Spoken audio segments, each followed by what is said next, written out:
예. 본문은 바다에서 올라온 짐승에 대한 내용입니다. 그냥 동물 짐승이 아니라 마귀에게 권세받은 짐승입니다. 뿔이 10이나 되고 머리가 7이나 되고, 그리고 그 머리에는 하나님을 욕하는 이름이 가득하고, 또 입에서 나오는 말은 하나님을 욕하고 사람들, 믿는 사람들 욕하는 말로 가득합니다. 이 짐승은 날 때부터 반교회를 위해서 낳고, 그리고 마치 소명이 교회를 없애려고 하는 소명을 받은 사람처럼 그렇게 삽니다. 또 죽었다가 살아나면서 사람들을 놀라게 하는데, 그 사람들을 얼마나 위대하게 보이겠습니까? 그 사람 보면 마치 예수님처럼 말도 잘하고, 과장된 말을 한다는 말을 엄청 잘해. 사람들이 다 빠지는 거예요. 그대로부터 전체 주위에 독재자들은 다 말 잘합니다. 또 이런 짐승이 나타나려면 세계가 평온하면 안 되고, 세계가 경제적이든 아니면 전쟁이든 위기가 닥쳐서 이제 이런 사람이 이 난세를 구하는 영웅이 이제 되는 거죠.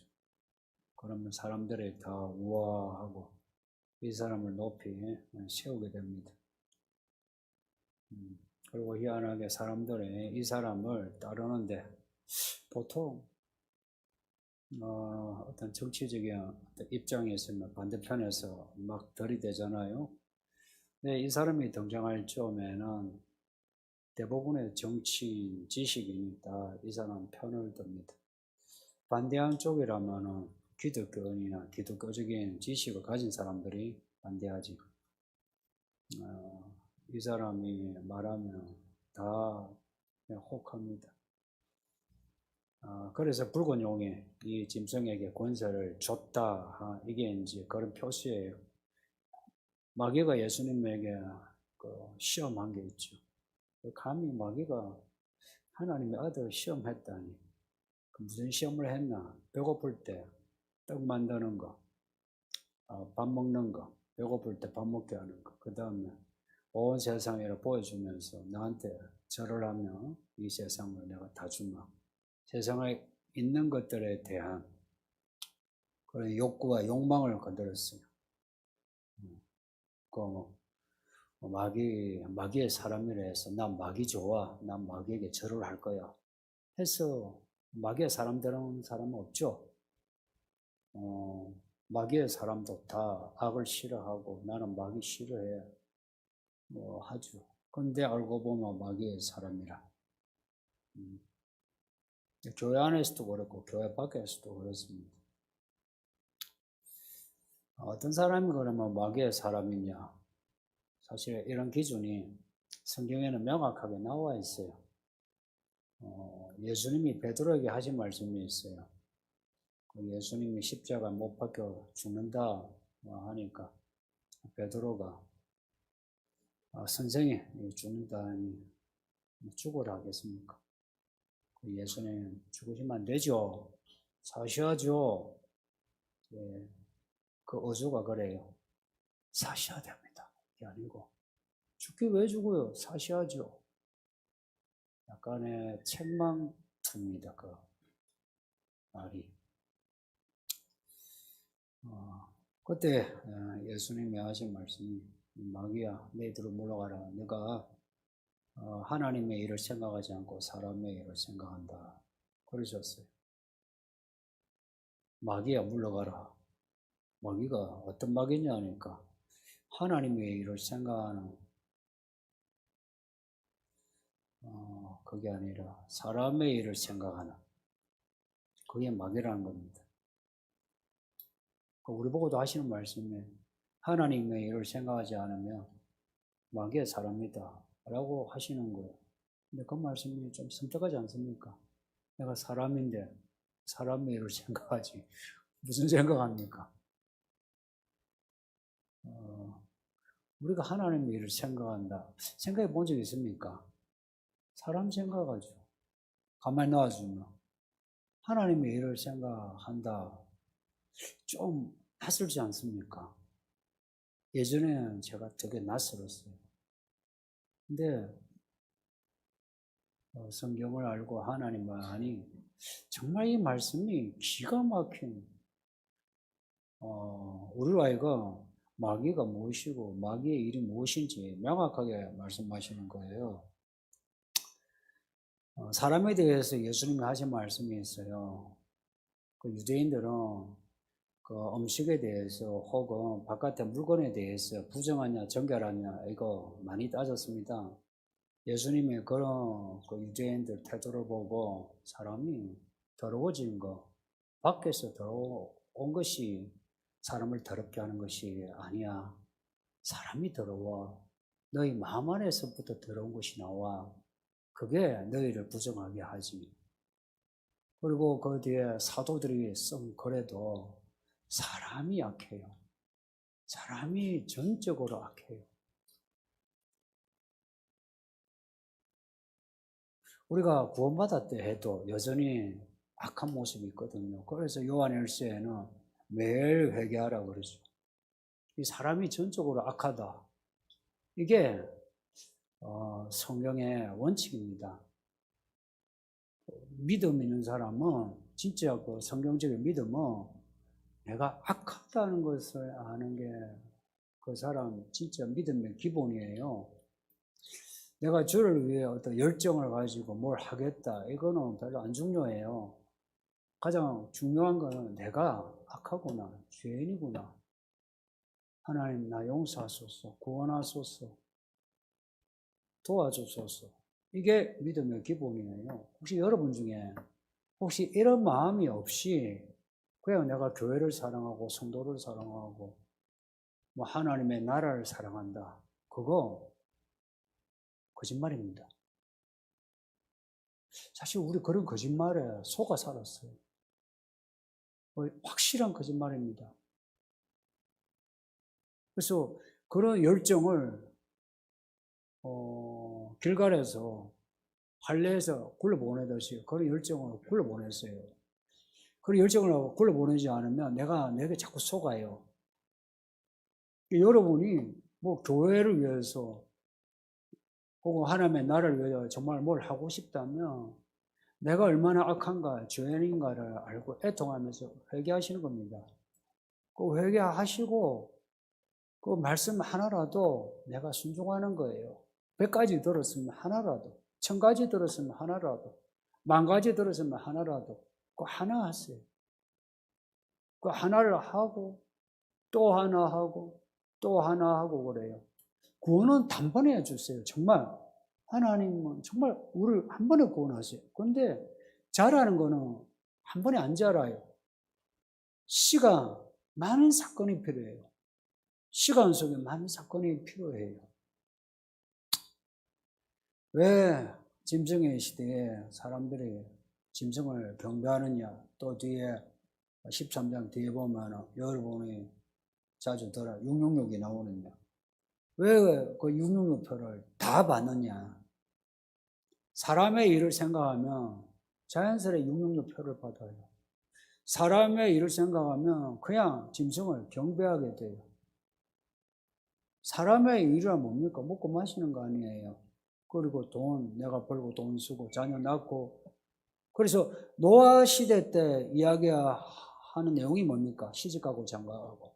그 이야기가 핵심이에요. 그리고 마지막 때도 사람들이 먹고 마시고 시집가고 장가가고. 사실 그게 사람의 일 중에 핵심 아닙니까? 근데 그게 마귀의 일이라는 게 이해가 됩니까?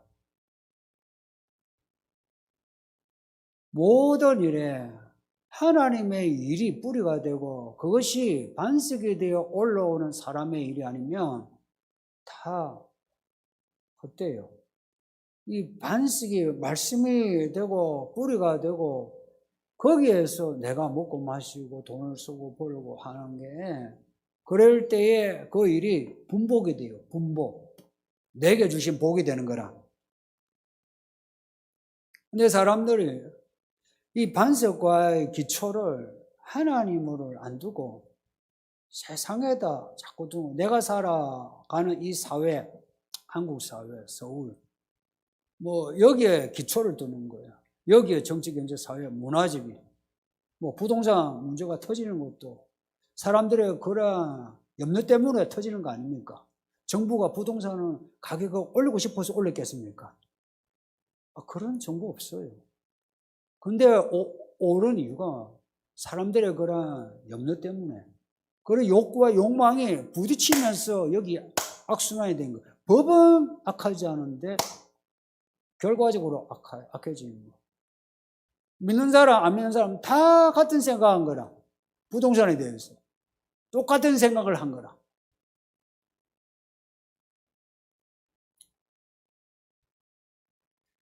그게 이제 행복하게 사는 거라고 생각하잖아요. 베드로도 그런 거죠. 내가 예수님을 모시는데 어떻게 하면 예수님을 잘 모실까? 어떻게 하면 예수님하고 이 공동체가 잘 될까 생각하니까 예수님이 죽는다 하니까 죽지 마소서 하는 거예요. 그 베드로를 책망하신 후에 예수님 하신 말씀이 있어요. 마태복음 16장의 내용은 여러분이 반복해서 읽으셔도 좋아요. 누구든지 나를 따라오려거든 자기를 부인하고 자기 십자가를 지으라. 나를 따라오려거든. 누구든지 제 목숨을 구원하고자 하면 이럴 것이요. 제 목숨을 잃으면 찾으리라. 예수를 위하여 목숨을 잃으면 우리 목숨이 살고 예수 낳아주고 내가 살고자 하면 내 목숨을 잃는다.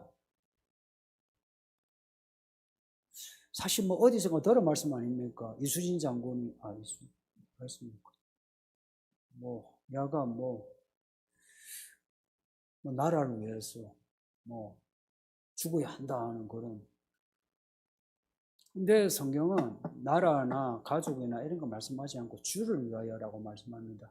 주를 위하여 내가 내 목숨을 잃으면 내 목숨을 살게 하신대. 근데 주를 위하여 아니라 나를 위하여 내 목숨, 내가 살고자, 내 가족을 위하여 내가 살고자 하면 나도 그렇고 내 가족도 하나님이 죽이신답니다. 그래서 예수 따라가는 길이 좁고 협착하다 그래요.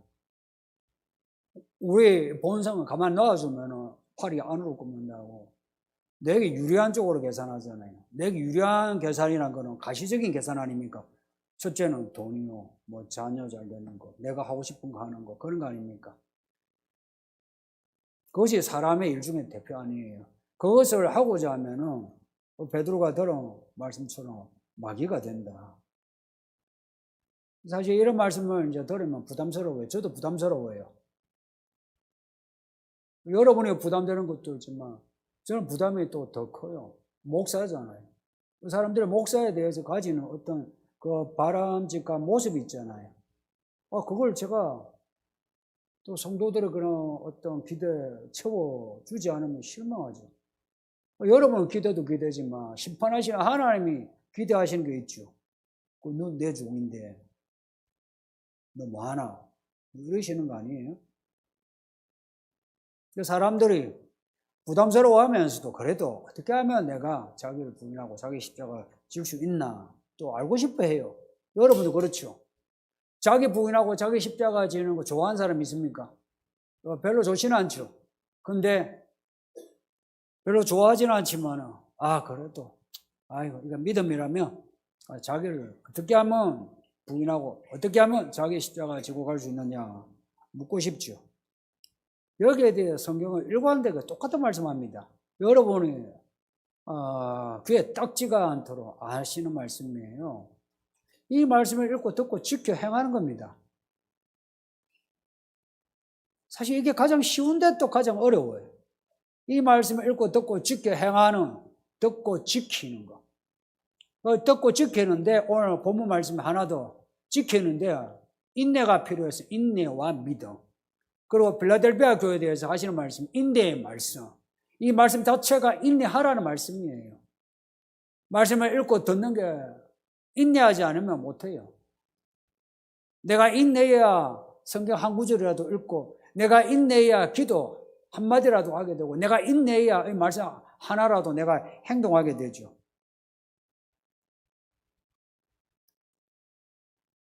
우리가 구원받았다 그러죠.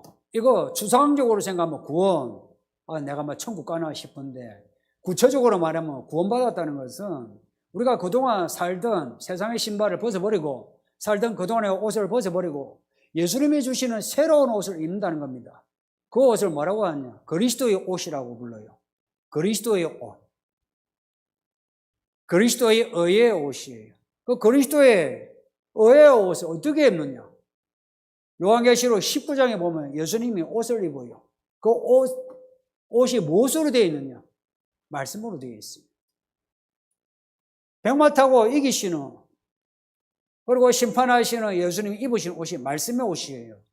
우리를 구원하시고 우리에게 입혀주시는 그리스도 옷이 뭐냐? 말씀의 옷이에요.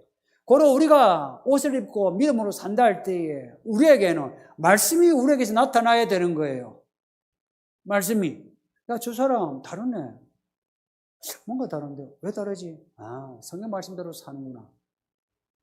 이게 안 믿는 사람하고 차이점이에요. 술, 담배 안 하는 게 그런 게 아니고요. 안 믿는 사람도 건강 때문에 술, 담배 안 하는 사람 많아요. 술, 담배 안 하고 뭐 사람 착하고 부드럽고 그런 거 아니고요. 말씀이요. 내가 말씀을 읽고 듣고 그것을 말씀을 내가 행하는 거예요.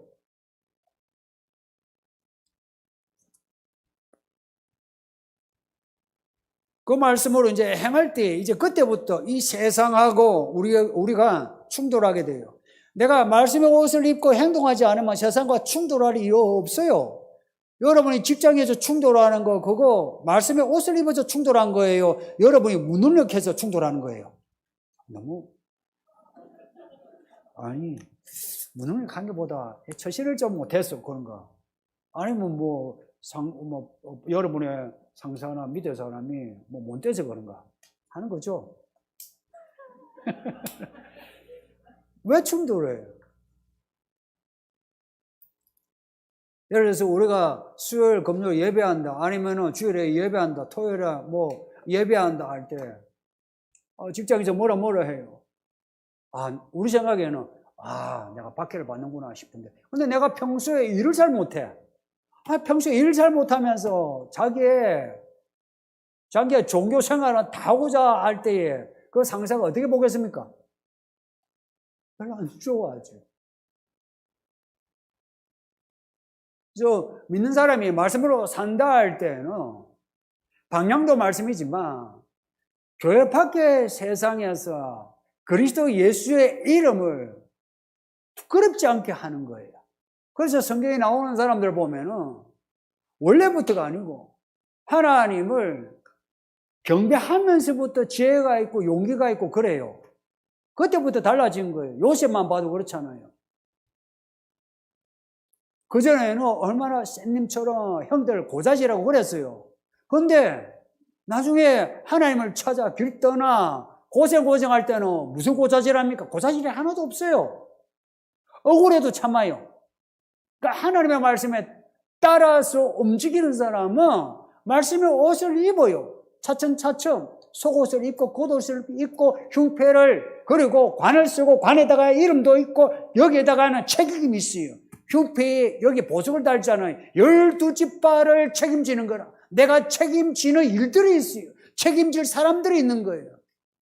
그냥 속옷만 입고 다니는 그런 제사장이 있는가 하면은 겉옷과 흉패와 이 관을 쓰고 살아가는 에베소서 그 6장이 나오는 전신갑주는 제사장의 옷이에요. 속옷과 겉옷과 흉패와 이 이름을 신발 신고 9절을 보면 귀가 있는 자는 들으라고 합니다. 무슨 귀겠어요? 이 말씀을 읽고 듣고 깨닫는 귀입니다. 그렇구나. 무엇이든지 하나님 앞에 내 모습에 먼저 드러나요. 지금의 내 모습은 내가 진성을 경배할 수밖에 없는 그런 허습한 믿음이란가. 그리고 이 짐승의 시대를 내가 헤쳐나갈 지혜가 없다. 여기에 마음이 애통하면서 정말 그 시대가 생각해 보세요. 5년 뒤에 오든 30년 뒤에 오든 내가 살았을 때 오든 죽었을 때 오든 무슨 상관이 있습니까? 똑같은 거예요. 그래서 우리에게 임박한 종말이고 임박한 환란이에요. 임박한.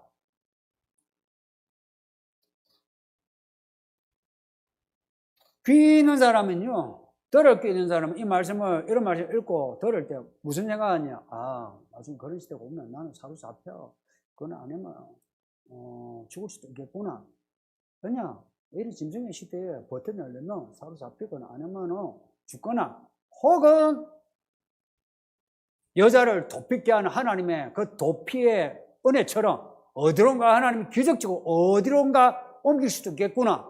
야가 하나님이 원하시는 것을 할 마음이 생기는 거예요. 그래서 10절에 사로잡혀야 할 사람, 사로잡혀야 된다 그래요. 죽어야 될 사람은 죽어야 한대요. 여러분이 어떻게 될지 아십니까? 사로잡힐지 아니면은 총칼에 맞아 죽을지 어떻게 압니까? 모르죠, 그죠? 모르니까 지금부터 준비를 해야 되는 거예요. 무슨 준비를 하느냐? 예수를 따라가는 준비를 하는 겁니다. 당장에 내가 뭐 잡히거나 죽을 건 아니지만 지금 내가 예수님께 잡힌 사람으로 살아가야만 하는 겁니다. 예수를 위해 내가 죽을 수 있는 마음으로 살아야만 하는 거예요. 이게 정말 목사로서 말을 쉽게 하는데 저도 어려워요. 여러분도 다 어려워요. 그 어려우니까 성도님도 어렵지만 이 길이 맞죠. 이게 쉬운데 틀리면 가면 안 되고요. 어렵더라도 맞으면 가야 하는 거예요. 그런 믿음의 깡단을 가지세요. 어려워도 이 길이 맞다면 그냥 가는 거예요. 저는 요한계시록에서 요 10절이 가장 인상적인 구절이에요. 이 10절. 그래서 지난주도 이번주도 계속 이 10절을 말씀드린 겁니다. 사로잡혀야 할 사람은 사로잡혀야 되고 죽을 사람은 죽어야 한다. 만일 사로잡혀야 할 사람이 안 잡히고 죽어야 될 사람이 안 죽으면 어떻게 되겠습니까? 그 사람의 영혼이, 그 사람 영혼이 지옥이 떨어지는 거예요. 그리고 살아도 어떤 삶을 살든 그 삶 자체가 헛되고 악한 인생이 될 수밖에 없죠. 이게 성경의 종말론입니다. 여러분이 가지고 있는 종말론은 어떤 거예요? 각자가 그래도 성경을 읽으시고 들으시고 해서 종말론을 가지고 있죠. 여러분이 가지고 있는 종말론은 어떤 것인지. 근데 저는 성경에 있는 이 종말론을 그대로 믿고 싶어요. 아직도 잘 모르지만 하나하나 저도 배우면서 가거든요. 근데 아는 만큼은 이 종말론으로 살고 싶어요. 똑같이 여러분도 저와 같이 이 성경의 종말론으로 삽시다. 모르는 거는 모르는 것이고요. 아는 만큼은 이 말씀대로 살아야 한다는 겁니다. 이 성경이 우리에게 제시한 이 종말론은 구원의 길입니다. 종말에 이런 일이 있다고 하는 무슨 영화 같은 이야기가 아니고 우리가 그런 종말을 우리가 맞이할 때에 어떻게 하면 종말과 함께 우리가 지옥에 떨어지지 않고 우리가 이 종말을 견뎌낼 수 있는가 혹은 이겨낼 수 있는가 이 길을 우리에게 말씀하는 겁니다. 그래서 요한계시록 1장 3절에서 그리고 22장에서 이 말씀을 읽고 듣고 지키는 자 22장에서는 이 말씀을 지키는 자 딱 지키는 자 그것만 이야기해요. 이 말씀을 지킨 자는 복이 있다 그래요. 그리고 7장과 14장에 보면은 그 중간중간 아닙니까? 14만 4천이 나와요. 14만 4천이 어떤 사람인지 나와요. 7장에서는 하나님의 종이에요. 하나님의 종. 하나님의 종이에요. 하나님의 일을 하나님의 종이에요. 14장에서는 어린 양 예수를 끝까지 따라가면서 세상에 여자와 더럽히지 않은 순결한 사람이래요. 7장과 14장에 이 말씀을 하고 그리고 그 중간에 많은 징조들을 가르쳐주면서 우리에게 구원받을 길을 제시해요. 그래서 저는 성경에서 가장 확실한 구원의 복음서가 요한계시록, 이 계시록이라고 봐요. 복음서입니다. 계시록은 어느 성경보다 우리에게 가장 분명하게 제시하는 이 짐승의 시대에 필요한 것, 인내하는 겁니다. 인내란 말 생각해 보세요. 여러분 기도하는 거 쉽대요? 예배 점심 먹고 T10에서 끝나고 나면은 예배 가야지. 야, 신난다. 가자. 이런 마음이 들어요. 집에 가서 쉬었으면 좋겠다. 이런 마음이 들어요.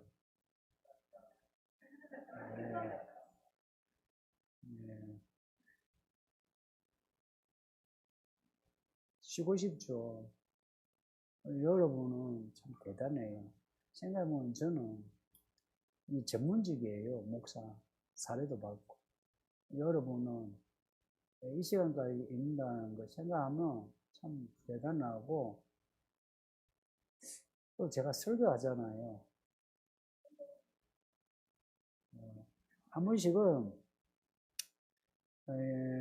정말 여러분이 이 시간 이렇게 앉아있을 만큼 제가 설교하나 이런 생각이 자주 들어요.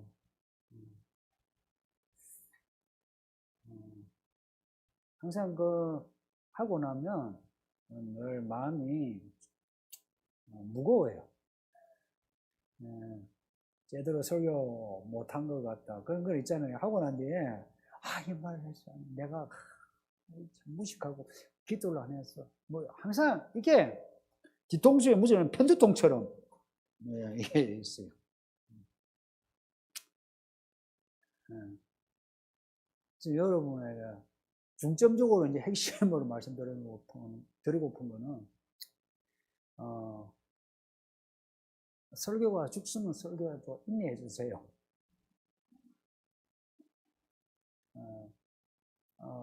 그게 믿음입니다. 이 교회 누가 좋아서 재미가 있어서 아니고, 혹은 말씀이 진짜 입에서 꿀 같아서가 아니고, 왜 참으라 하는지 나는 사실 이해가 돼요. 그냥 인내하는 겁니다. 부부도 그렇지 않아요? 부부간에 인내하지 않으면 어찌 될까요? 네. 똑같이 저와 여러분도 여러분이 저를 인내하지 않았으면 어찌 되실까요? 아무도 없어요. 똑같이 저도 여러분을 인내하고 있어요. 이 믿음이 하나님을 믿는 믿음에서 이 인내가 하물며 돈 버는데도 인내가 돈 벌죠. 근데 하나님을 믿는데 인내하지 않으면 절대 믿음 생활 못합니다. 그래서 재미없어도 억울해도 화가 나도 믿음을 저버리지 마세요. 이 짐승의 시대에는 우리로 하여금 인내하지 못하게끔 우리를 유화시켜요. 분위기를. 아침에 언론 이야기했죠. 혹은 큰 입을 이야기했죠. 그렇게 우리 마음을 이렇게 긴장을 이완시켜서 막 가르치면 좋은 거지. 이렇게 만들어요. 그렇게 해서 인내하지 못하는 성도들은 거의 다 이제 그냥 짐승을 경배하게 돼요. 짐승을 경배한다. 이 말 이제 그렇게 하는 거지. 실제로는 그냥 세상 정책을 따라가는 거예요. 세상 정책을 따라가는 겁니다. 근데 정책을 따라가지 않은 사람은 법적으로 혹은 행정적으로 불이익을 받죠. 그러면은 교회가 이제 지하로 내려갈 수밖에. 안 그래도 우리는 지하 3층인데 이제 진짜 더 깊은 지하로 이제 사람들이 안 볼 수 없는 이제 그런 곳에 지하에서 이제 우리가 예배를 드릴 수밖에 없어요. 있잖아요. 그 사회과학에서 이야기하는 지식인들, 양심적인 지식인들이 지금 비슷한 말을 하고 있어요. 역사 이 순환하는 걸 볼 때에 지금 이 시대에 특히나 4차 혁명에 1984 보면 거기에 과학 기술로 일거수일투족을 이렇게 감시하는 기술이 돼요. 그 기술이 있을 때에 전체주의가 나온다고. 그래서 지금이 이제는 한 나라가 아니라 전 세계적인 전체주의가 나올 수 있는 그런 때가 되었다고 똑같이 말을 해요. 근데 교회는 그 시대를 이렇게 짐승의 시대로 말씀하고 있어요. 이미 성경은 2000년 전에 예언하고 있어요. 이런 시대에 우리 사는데 언제 짐승의 시대가 도래할지 모르는데 준비를 잘하자 하는 게 오늘 말씀의 결론입니다. 네, 질문 듣겠습니다.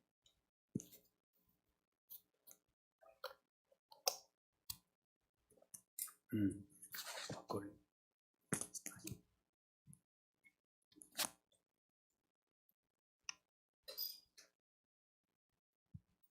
안녕하세요. 저는 돈에 민감합니다. 하나님 일을 하는데 필요한 도구이자 수단이고 사람 얻는 데 없으면 안 되기 때문입니다. 그리고 당연히 저와 가족도 여유가 있으면 하고요. 그런데 돈을 많이 모을 수 있게 연봉이 높지도 않습니다. 이런 현실에서 어제 목사님께서 저희가 제대로 돈을 벌고 제대로 모으고 있지 않다고 하셨습니다. 제대로 돈을 버는 모습과 모으는 모습의 구체적인 예를 들어주시면 감사하겠습니다. 질문을 참 진지하고 솔직하게 해주셔서 고마워요. 또 길게. 근데 제가 변명하자면 제가 어제 여러분이 돈을 제대로 안 벌고 돈을 제대로 안 쓴다 그래 했었나요?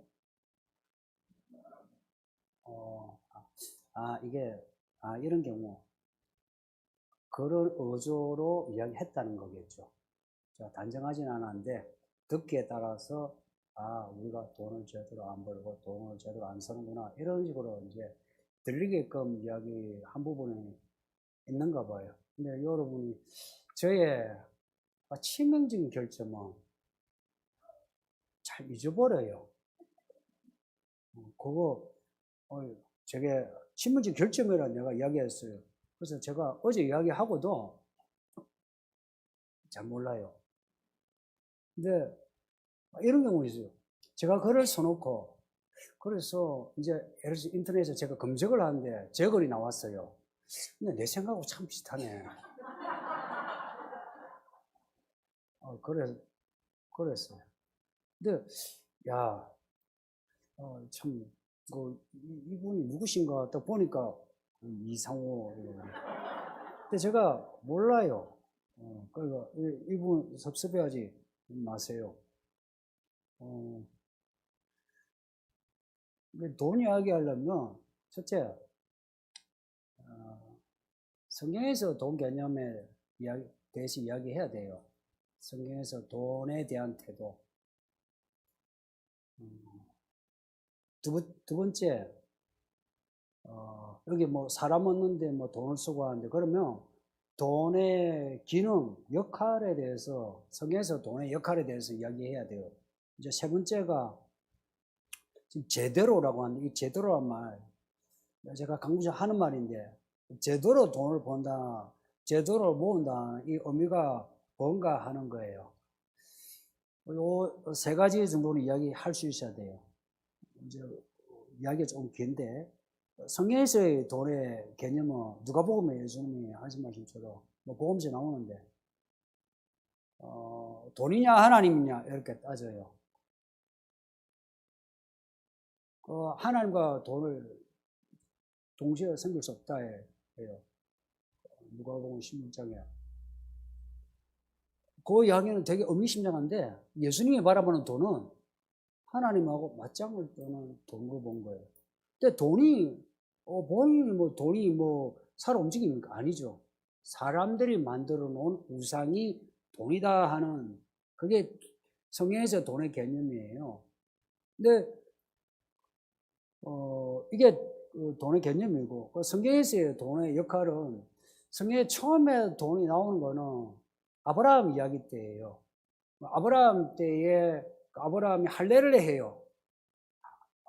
할례할 때에 그 집에 돈으로 산 종들도 다 할례해요.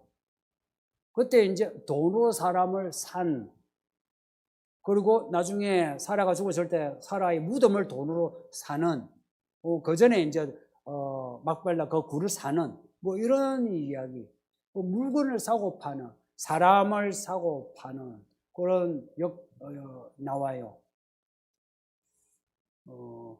그 다음 이제 신약에서 이제 돈 이야기하면 뭐 구약에도 비슷한 맥락에서 성전 건축할 때 사람들이 바친 돈, 그리고 마리아가 예수님이 죽기 전에 향유를 부었어요. 그게 300데나리온의 돈이에요. 그 당시에는 그 향유가 돈과 이렇게 교환되는 거예요. 현금이랑 같아요. 근데 그 300데나리온, 한 데나리온이 한 사람 일당입니다. 그 300데나리온이면 1년 연봉이에요. 그 1년 연봉치 그 향유를 부었어요.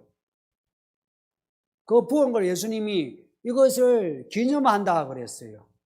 근데 그 옆에는 가룟 유다로 돈이 아깝다 그랬죠. 허비한다 그랬어요. 근데 예수님은 나의 장사를 기념하는, 그리고 이 복음이 전해지는 곳마다 이 이야기가 전해진다 그랬어요.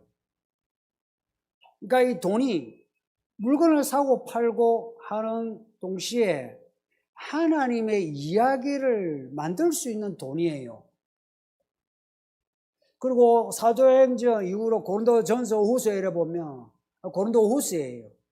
보면 이제 이 돈이 후원금으로 해서 교회에 바쳐지는 돈 해서 교회가 세워져요. 그리고 그 집을 바침으로 베베와 같은 사람은 자기 집을 가정교회로 만들었어요. 그래서 후원자들이 그 돈으로 교회를 후원하는 그런 이야기. 그리고 반대의 이야기 하면은 발람이 돈 때문에 그 하나님을 등지는, 발람 하면은 돈에 매수된 선지자로 여겨지죠. 또 신약에는 아나니와 삽비라, 돈을 하나님께 바친다 해서, 근데 바친다 약속을 한 게 예를 들어서 뭐 10,000원인데 5,000원을 자기가 쓸 때 떼먹고 5,000원만 바친 거라. 그걸 두고 베드로가 네가 하나님을, 성령을 속였다 해서 저주했어요. 그래서 아나니와 삽비라 부부가 한날에 죽었어요.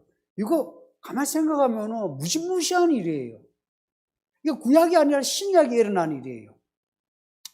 그 다음에 돈 제대로 쓰느냐 이제 할 때에 제대로라고 하는 이 말을 어떻게 우리가 풀이하느냐가 중요해요. 근데 성경에서 제대로와 같이 평행을 끌 수 있는 말이 온전이란 말이에요. 사대교회에 대해서 하신 말씀이 있죠. 너희는 살아인 것 같으나 실제로는 죽었다. 왜냐? 온전한 행위가 없다. 그리고 바울이 고린도 교회에 보낸 편지에도 온전하라, 온전하라, 완전하라, 완전하라, 온전함을 이야기해요. 그러니까 돈을 온전히 벌고 온전히 쓴다 할 때 그 온전이라고 하는 그 털이 무슨 털이냐는 겁니다. 열심히 돈을 벌고 착하게 돈을 쓴다 이런 건 아니에요. 그 온전이라고 할 때에는 아까 제가 설교 때 말씀드린 대로 하나님의 뜻이 딱 들어가 있어요. 이 하나님의 뜻은 두 가지가 들어가요. 하나는 성경이에요. 또 하나는 성령이에요. 성경은 텍스트예요. 성령은 우리의 상황 컨텍스트에서 주는 성령의 지혜예요. 돈을 쓰는데 얼마나 어떻게 누구에게 써야 돼요. 그리고 돈을 쓸 때 우리의 말 어조도 어떻게 해야 돼요? 여러분 자녀 훈계할 때에 똑같은 말인데 얼굴의 표정과 말투가 달라지면 어때요? 애들의 반응이 달라지죠. 똑같이 우리가 온전이라고 하면은 처음부터 끝까지예요. 2% 부족해도 안 돼요. 온전히 할 때 그 하나님의 뜻에 대한 집중력이 있어야 돼요. 근데 이제 사람들이 대부분 생각하는 제대로라고 할 때 제대로 돈 벌기의 모델이 누굽니까? 있어요? 이건이죠. 빌 게이츠죠. 일론 머스크죠. 마이리죠. 이재용이죠. 정주행이죠. 또 누가 있어요? 여러분이 돈 벌기의 제대로의 모델이 누굽니까? 생각해보면 다 그런 사람이에요. 근데 그 사람들 어떤 사람인지 아세요? 잘 모르지만 그들의 나타난 가정사를 보면 확실해요. 저는 사람이 어떤 사람이냐 알려면 그 사람의 내면과 함께 그 사람의 부부와 그 사람의 가족관계를 보면 확실해요. 이거는 속일 수 없어요. 여러분, 아내가 남편 속일 수 있나요? 속일 것 같죠. 언젠가 뼈로나죠. 그러니까 얻어맞죠, 그죠? 남편, 아내 속여요. 나중에 드러나면 어때요? 또 얻어맞죠. 너무 과격지. 아유, 제가 뭘 하면 약간 예, 이게요. 에,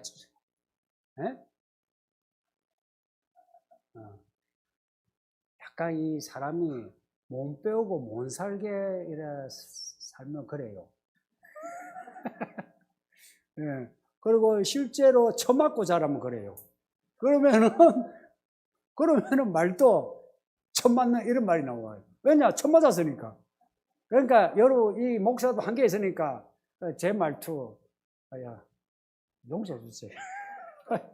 참 되게 죄송하네. 예. 근데 여러분, 그 사람들 돈 버는 거 그걸 따라가죠. 그래서 뭐 부자 아빠 어쩌고저쩌고 하죠. 그 사람 따라가면 그 사람 인생 끝까지 갑니다. 근데 그 사람하고 돈도 못 벌면서 그 사람하고 같은 결과 인생 뼈록 나요. 근데 제대로 돈 벌기에 교과서가 뭡니까? 누가 있습니까? 성경에 있는 인물도 아브라함 부자요, 요셉도 부자요, 다윗도 부자요. 그런데 옛날 사람이라 성경에 부자가 누가 있습니까? 성경의 부자 말고 역사적으로 11조를 해서 부자가 됐다 하는 록펠러. 그 록펠러에 대한 사람들의 그 반응이 어떻습니까? 카네기 뭐 이런 사람 이야기하는데 사실은 사회 윤리적으로 문제가 많거든요. 그러니까 실제 우리에게 알려져 실제 있을 수는 있어요. 근데 실제 우리가 알 수 있는 믿음의 부자가 롤모델이 없어요. 그리고 여러분이 교회 생활하면서 부자 아니라도 돈을 제대로 쓰는 사람 모델을 봤습니까? 돈을 제대로 쓰는 사람 모델을 봤나요? 돈 번 사람 말고 가면 돈을 제대로 쓰는 사람. 이게 이제 우리의 지금 문제예요. 그래서 성도님들, 이 서울이는 교회를 하나님의 도시로 만들어야 합니다. 이 안에서, 여기서요, 공교육은 아니지만 여기서 교육이 이루어져야 돼요.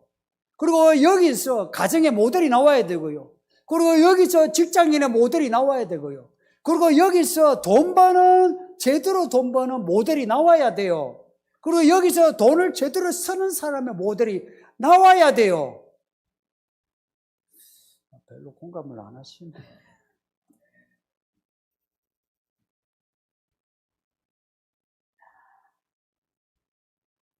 그 13중에 666이 돈 문제예요. 돈에 매인 사람 666표를 받는다. 그 이야기 아닙니까? 사실은. 그죠? 돈에 매인 사람은 이런 거예요. 네가 하나님이냐 돈이냐 할 때 돈에 매인 사람은 666표를 받는다. 이 말씀하고 똑같은 말씀 아닙니까?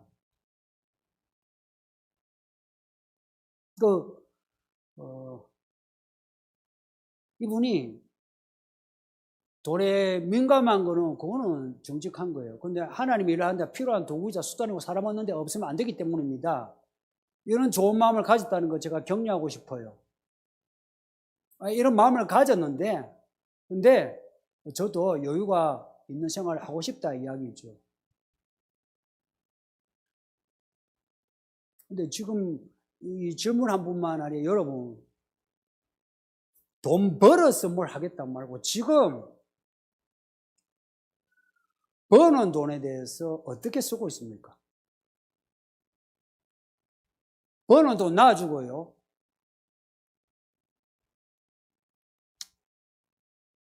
에덴 동산 누가 갖고 왔어요? 아담과 하와가 갖고 와서 나무 아이고 땀 흘려가지고 나무 실과 그 열매 따먹었죠. 하나님이 주신 거죠. 근데 거기에 선악과는 먹지 말라 했어요. 뭘 의미하냐? 돈을 얼마나 벌려고 하는 게 우선이 아니라 이 말이에요. 하나님이 이미 우리에게 돈 얼마를 주셨다. 하나님이 주신 돈에 대해서 내게 주신 돈에 대해서 내가 이 동산을 어떻게 내가 청지기로 하느냐, 돈을 어떻게 쓰느냐가 이제 우리가 보여야 할 태도예요. 지금 벌고 있는 돈, 그거에, 그 수준에서 내가 지금 돈을 어떻게 쓰고 있나요? 사람을 얻고자 하는데 정말 사람을 얻는데 돈을 쓰나요? 하나님께 인색하지 않나요? 질문자와 여러분들에게 묻는 거예요. 그리고 가족 간의 여유라는 게 뭐예요? 이분이 여러 가지 지금 문제를 지금 그냥 돈과 관련돼서 다 지금 말씀하고 있어요. 가족 간의 여유가 얼마가 있으면 여유가 생길 것 같아요? 아직 결혼하지 않은 총각. 연봉이 얼마면 가족 간의 여유가 있을 것 같아요?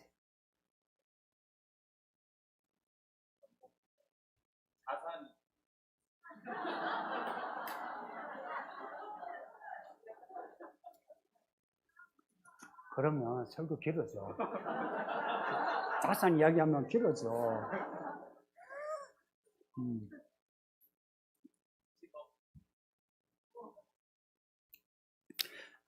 만일에 1억을 보면 여유가 없을 것 같아요?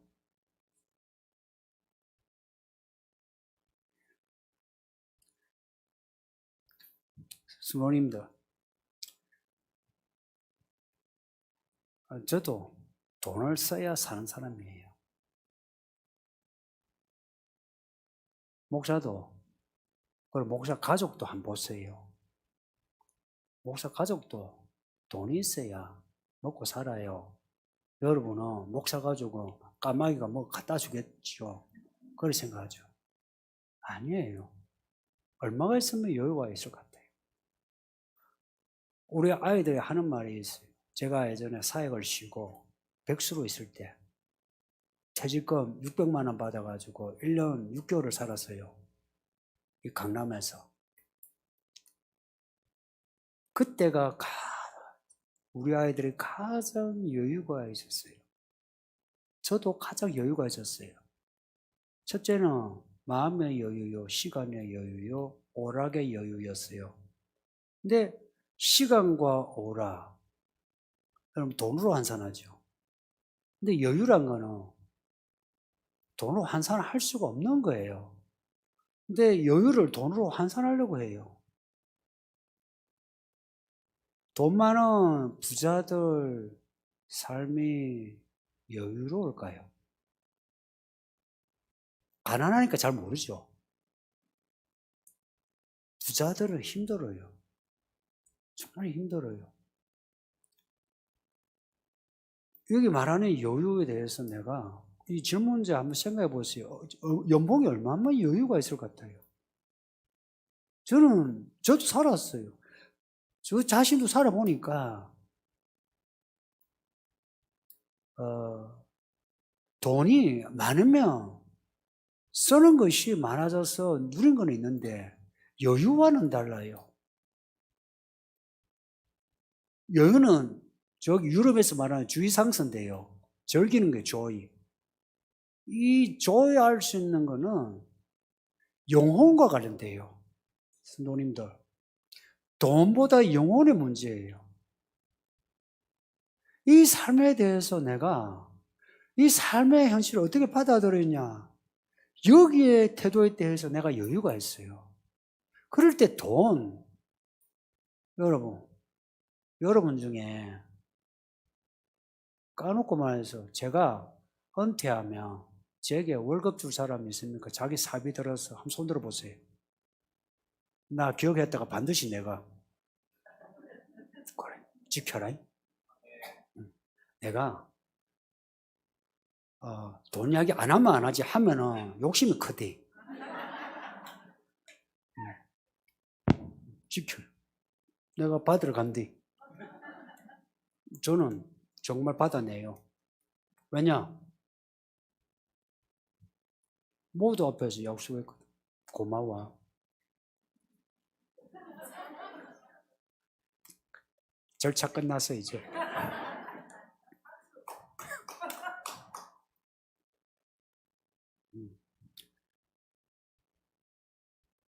똑같이 노후 걱정을 해야 돼요. 그래서 목사님들 모이면 저보고 하는 소리가 노후 대책 어떻게 합니까? 어떻게 합니까?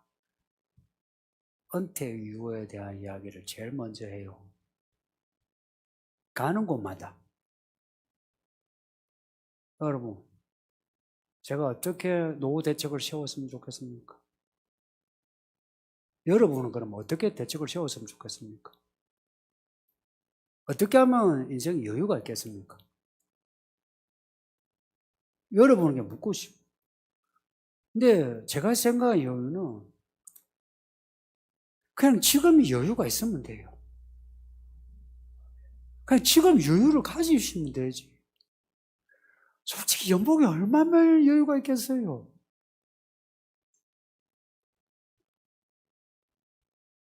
차 없을 때 중고차라도 있으면 좋죠. 중고차 사고 새 차 사는 거 새 차 사면 좋죠. 더 큰 차가 보이니까 더 큰 차를 타야 되죠. 그래서 집도 그렇죠. 그러니까 그렇게 하다 보니 대출 혹은 적금 해서 여유가 없죠.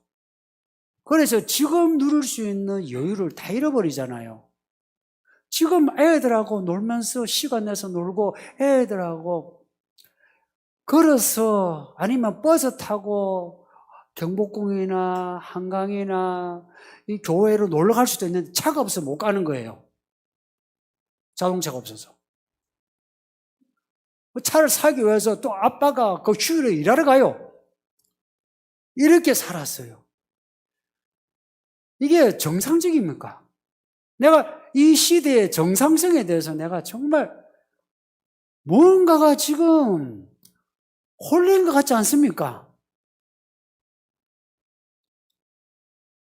그냥 여러분이 지금 돈을 안 벌면 몰라. 그러면 이래서 돈을 벌어야 돼요. 근데 얼마나 벌든 그 돈을 받으면 그 돈 선에서 여유를 못 가진 사람이 100배 연봉을 받는 데서 여유가 있겠느냐 할 때 저는 장담하는데 여유가 없어요.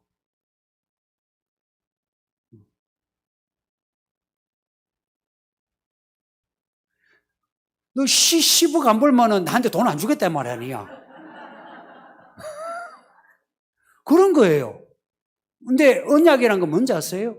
내가 10억을 생각했는데 1억을 벌어도 약속을 지키는 게 그게 믿음이에요. 예를 들어서 당신이 10억을 못 벌고 1억을 벌어도 그러면 약속한 만큼의 생각한 돈을 내야 되는 거라.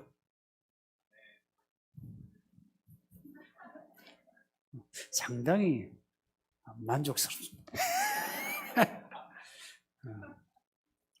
돈 제대로 쓰고 돈 제대로 버는 거 제가 구체적인 예를 들이죠. 저는 이게 정말 구체적인 예라 봐요. 그리고 돈은 진짜 하나님이 쥐고 있어요. 난 여러분은 그걸 아셨으면 하는데 정말 안 믿어요. 아마 이야기를 했던 것 같아요. 안 믿는다고. 그래, 제대로 안 믿는다 이 말을 제대로 안 쓰고 또 제대로 안 번다 이 말로 받아들였던 것 같아요. 근데 그건 맞아요. 제대로 보려면요. 이 성경을 따라 살려고 하세요. 성경을 따라 살려고 할 때에 첫 번째가 돈을 쓰는 법이 나와요.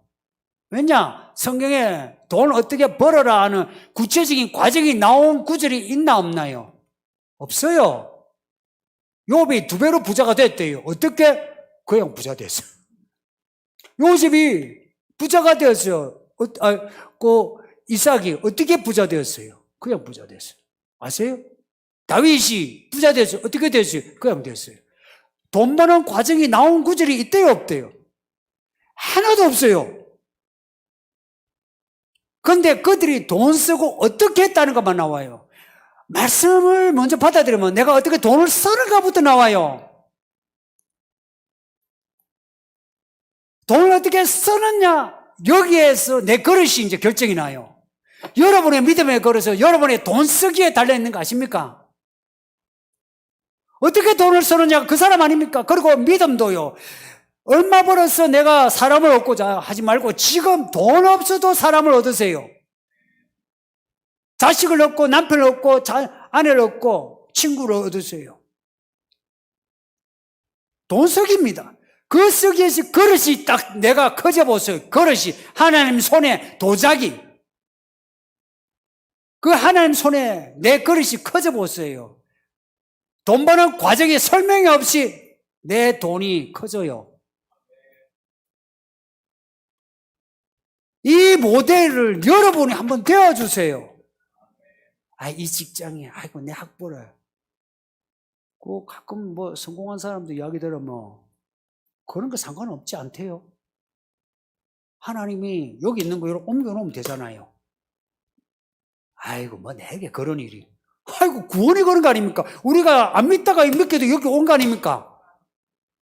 그거 하고 내가 여기 이만큼 돈 벌다가 여기 온 거하고 뭐가 다릅니까? 뭐가 달라요?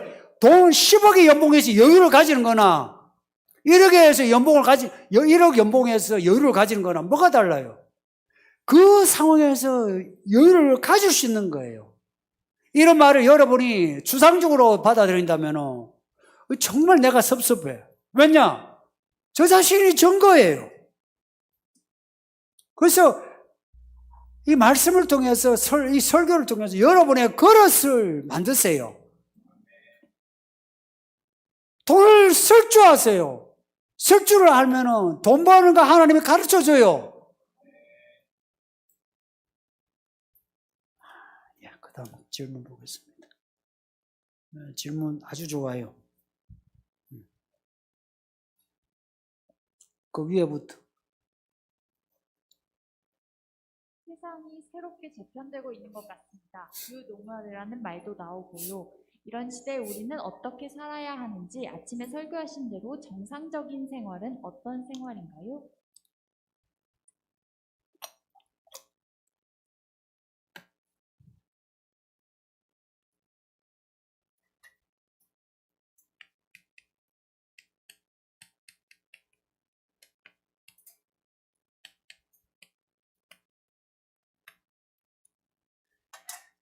경제 변동이 생기면서 IMF 그리고 2003년도에 경제난 생기면서 뉴노멀이라는 말을 쓰기 시작했어요. 그리고 경제 포럼 일어나면 지금도 2021 그 경제 포럼 있죠.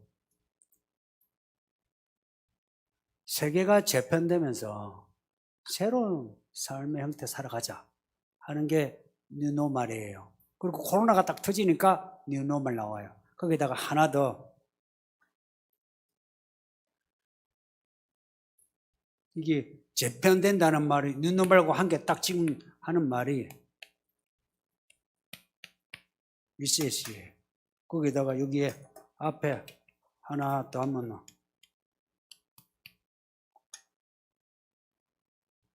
이게 슈밥이라는 사람이 리셋이란 말 이제 이 책으로 이렇게 이야기를 했는데 이 말이 지금 지식인 권력자에게 지금 마치 스펀지가 물 빨아들이듯이 리셋이란 말이 뉴노멀이란 말이 확 들어와. 여기에 이제 이것을 가는 게 뉴노멀 이거 가는 게 하는 말이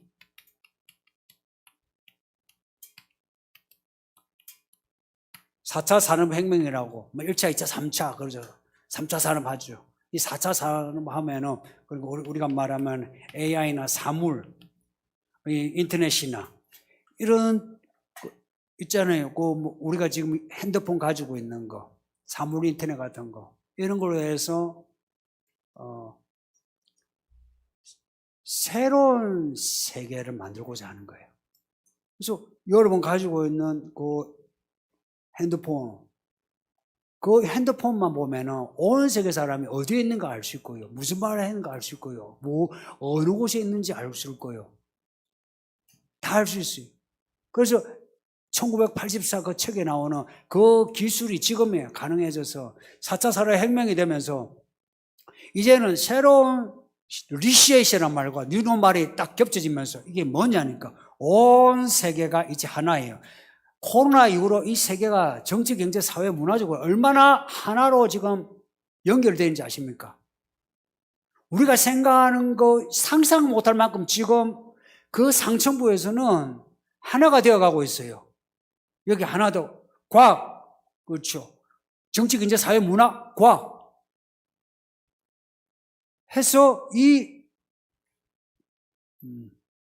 세상을 그들이 위해서 재편하고 싶어 하는 그 노말이 있어요. 거기에 우리를 맞추려고 해. 근데 이게 그냥 됩니까? 여기에는 법적인 혹은 행정적인 규제가 들어가요. 거기에 안 맞는 경우에는 이제 내치는 거라.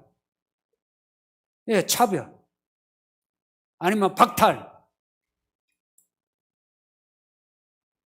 그래서 지금의 정상적인 생활을 할 때에 이게 1년, 2년 전만 해도 생각지 못한 것들을 지금 정상적인 생활로 지금 사람이 바뀌었어요.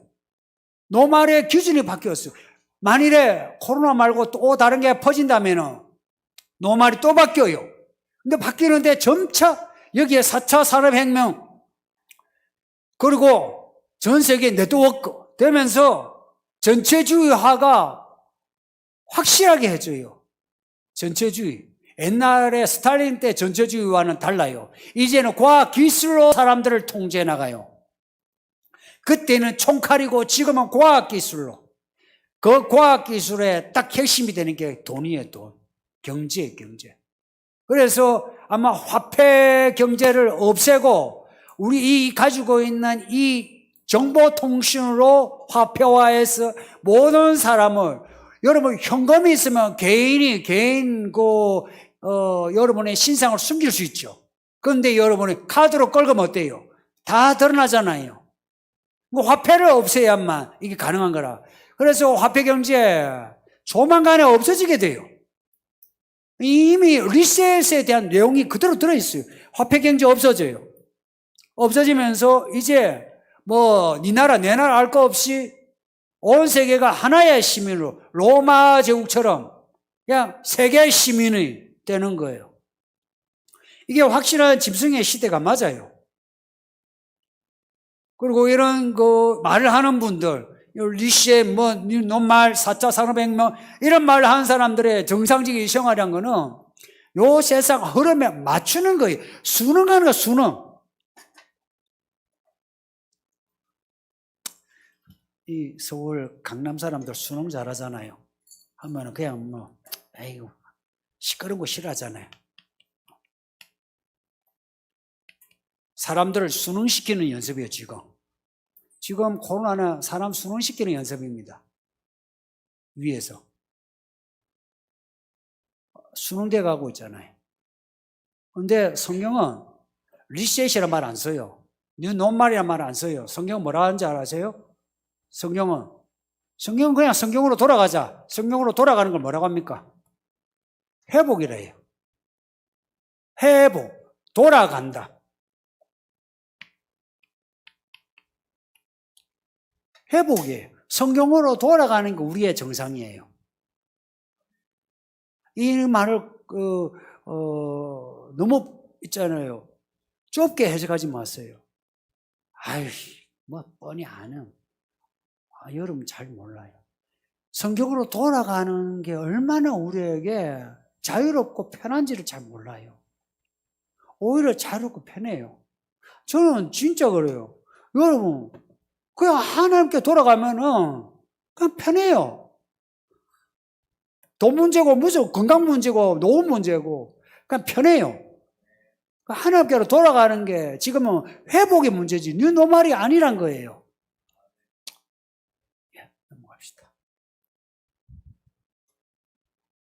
또 하나 있어요. 공교육에서 가르치는 내용들이 점점 변해갈 때 아이들이 학교 생활을 어찌해야 하나요? 학교에서 신사참배 같은 것이 나타날 때는 어찌해야 하나요? 전부터 홈스쿨링을 말하는 사람들도 있는데 이를 어찌 보아야 하나요? 홈스쿨링을 할 만한 능력이 되십니까? 되시면 이제 하셔도 돼. 제가 그전에 홈스쿨링이 뭔지 아시죠? 홈스쿨, 가정학교. 학교 안 보내고 가정에서. 근데 엄마들이 할까요?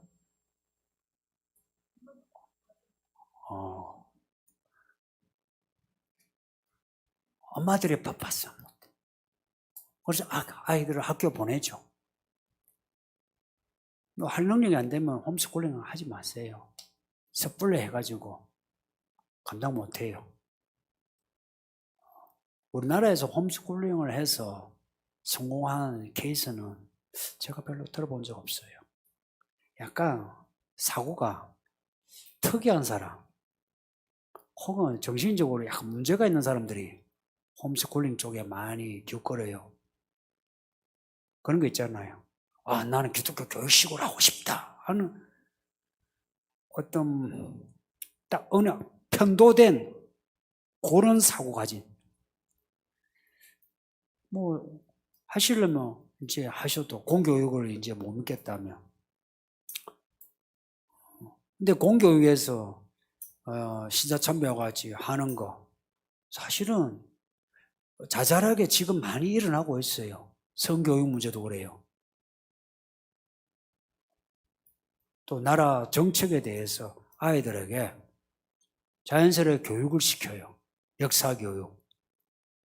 그리고 종교에 대해서 이야기하잖아요. 진화론과 창조론을 같이 가르쳐야 돼요. 진화론도 하나의 신앙이에요. 진화론에 확실한 증거 없거든요. 근데 창조론은 확실해요. 이 성경 말씀과 믿음의 사실들이 그래요. 교회 밖에서 인정을 하지 않아서 그렇죠. 그럴 때에 똑같이 써야 돼요. 근데 진화론 가르치잖아요. 그래서 가정에 엄마들, 어머니들, 제가 진짜 부탁드려요. 어머니들, 어머니들, 자녀에 대한 욕심을 버리세요. 여러분 자녀, 천재가 안 된 걸 감사하세요. 천재였으면 여러분 감당 못해요. 그리고 그 자녀에 대한 욕심을 버리는 거는 성적이라든지 아니면 뭐 천재적인 재능에 대해서 욕심을 버리세요. 나중에 키워보면 천재고 영재고 필요 없어요. 여기 할머니들한테 물어보세요. 다 키워놓은 자식. 어떤 자식이 좋아요?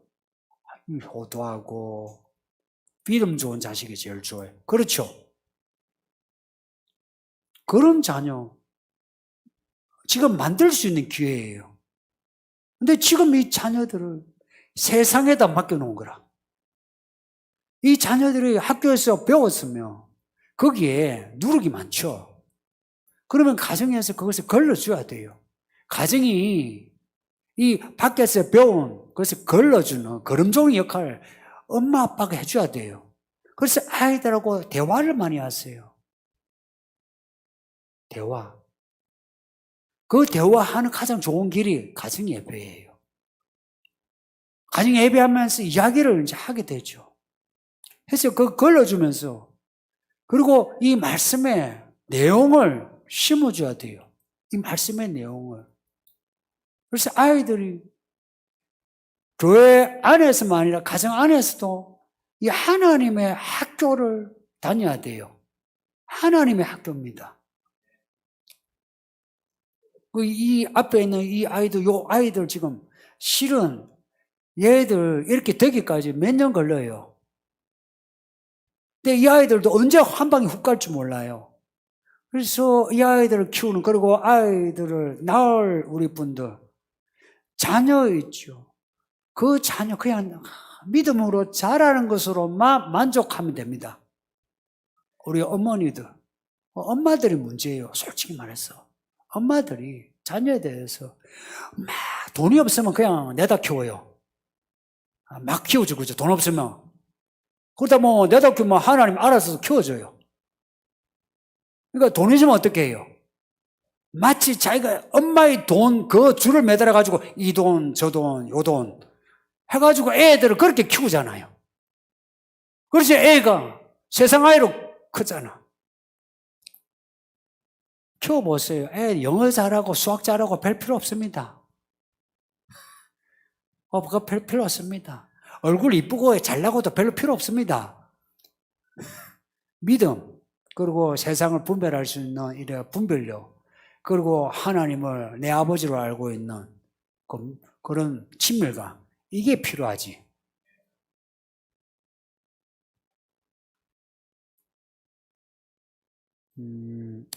전부 다 홈스쿨링을 말하는 사람들도 있는데, 중립적으로 보시면 되죠. 그걸 나쁘게 볼 거 없고요. 좋게 볼 거 없고요. 네, 혹시, 내가 질문을 잘못 읽었는데, 여러분이 홈스쿨링을 할까요, 말까요 하면, 할 수 있으면 하시고, 영향 있으면 하시고, 근데 그런 영향 없으면 못 하는 거죠. 지금까지는, 여러분이 공교육을 받았으면 하는 겁니다.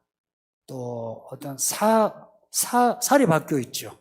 사립학교보다 공립학교 쪽이 좋아요. 왜냐? 그냥 이 사람 저 사람 어울리는 게 좋아요.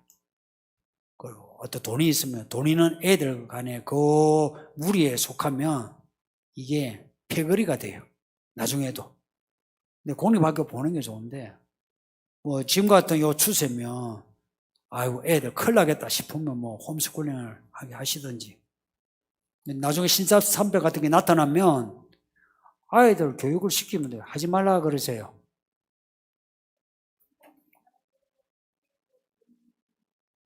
예.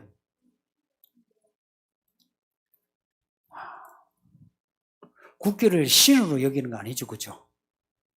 그 문제는 이게 중립이에요. 만약에 국기를 신으로 여긴다, 신처럼 여긴다면 그러면 국회 경례 안 해야 돼요. 근데 국회에 대한 경례가 우리가 속한 국가 혹은 도시, 공동체에 대한 결속력을 다지는 거라면. 근데 신사참배는 신이에요, 신. 국기는 신이 아니죠.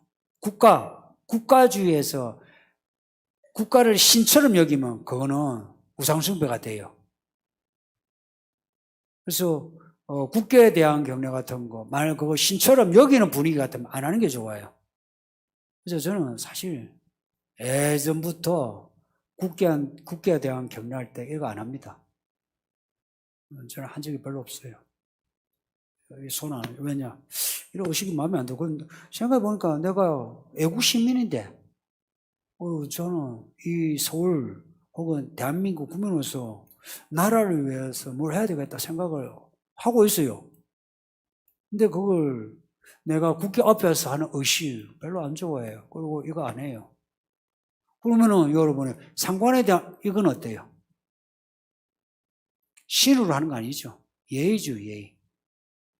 근데 국기에 대한 거는, 이거는 생명이 없는 존재예요. 생명이 없는 존재인데, 그 존재에 대해서 생명이 없는 존재지만 그것이 상징하는 게 국가, 공동체이기에 할 수 있는 거예요. 근데 만약 그 분위기가 국기를 신성시한다면은, 그러면은 안 해도 됩니다. 저는 이거 한 대에서 애국하고 안 한 데에서 그 자체가 벌써부터 이게 편협한 사고라고 봐요. 기도합시다. 제가 바로 기도할게요.